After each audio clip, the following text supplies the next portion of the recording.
السلام عليكم ورحمة الله وبركاته.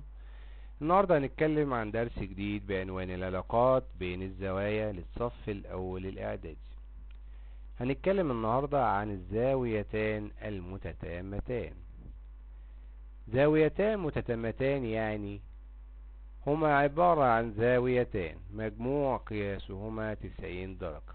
يعني لو عندي زاويتين، الزاوية الأولى 40 درجة والزاوية التانية 50 درجة، وجمعت مجموع الزاويتين طلعوا 90 درجة، إذا هما زاويتان متتامتان. طيب نلاحظ أن الزاويتان المتتامتان إما أن تكون زاويتين حادتين أو إحداهما صفرية والأخرى قائمة. نراجع على درس أنواع الزوايا درس اللي فات عشان نعرف يعني إيه زاويتان متتامتان.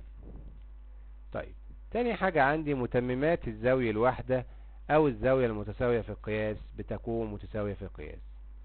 يعني لو عندي زاويتين متساويتين في القياس، قياس كل منهما 45 درجة، لو جمعت الزاويتين هيديني 90 درجة، إذا هما زاويتان متتامتان. اوجد متممات الزوايا التي قياسها. هو عايز متممات الزاوية للزاوية 75، متممات الزاوية 20 والتسعين 28.5 30 الصفر 15. طيب نقول أول زاوية عندي متممة الزاوية 75. قبل ما أحل أقول يعني إيه متممة زاوية 75. أما يجي يقول لي متممات الزاوية، كلمة متممات يعني ما زاويتين مجموعهم 90. طيب هو اداني زاوية 75، التانية تبقى كام؟ هقول إن 90 درجة اللي هم متممات الزاويتين مجموعهم 90، ادي 90، اشيل منهم 75 الزاوية الاولى اللي هو مديهاني، هينتج عندي 15 درجة، ودي متممة الزاوية 75. طيب المثال التاني متممات الزاوية 20. هقول ان 90 ناقص 20 يساوي 70. يعني لو جيت اقول ان 70 درجة الزاوية 70 درجة زائد الزاوية 20 درجة هيساوي 90 درجة، اذا هما زاويتان متتامتان. طيب الحاجة التالتة اللي هي 90، عايز متممة الزاوية 90. في ناس كتير بتتلخبط في الحتة دي، هما مجموعهم قياسهم 90، هتجيب متممات 90 ازاي؟ طيب في الحالة دي انا بقول ان الزاويتان المتتامتان 90 درجة ناقص 90 تساوي صفر، ودي زاوية صفرية. المثال اللي بعد كده عايز متممات الزاوية 28.5. هشيل 90 انقص منها 28.5 يطلع متممة الزاوية 28.5 هي 61.5. المثال اللي بعده 30، هقول ان 90 درجة اللي هما مجموع متممات الزوايا ناقص 30 الزاوية اللي مدياني هيديني 60 درجة، وهي الزاوية المطلوب ايجادها.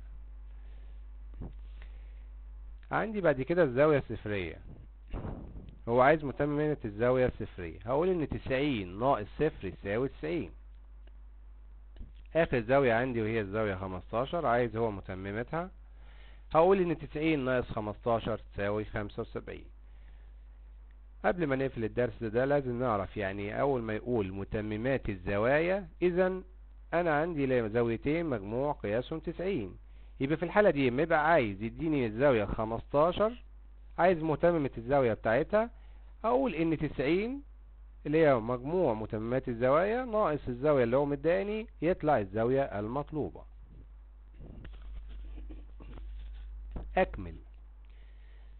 الزاويتان المتتامتان والمتساويتان في القياس يكون قياس كل منهما.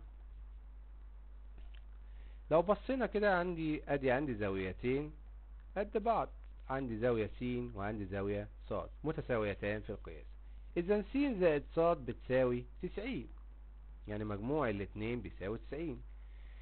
طالما الاتنين متساويين في القياس اذا س بتساوي ص، هعوض عن واحدة من الاتنين بس او بص، هقول ان س زائد س بتساوي 90. يعني 2 س على 2 بتساوي 90 على 2، هينتج لي الزاوية س بتساوي 45 درجة. وبكده يكون انتهى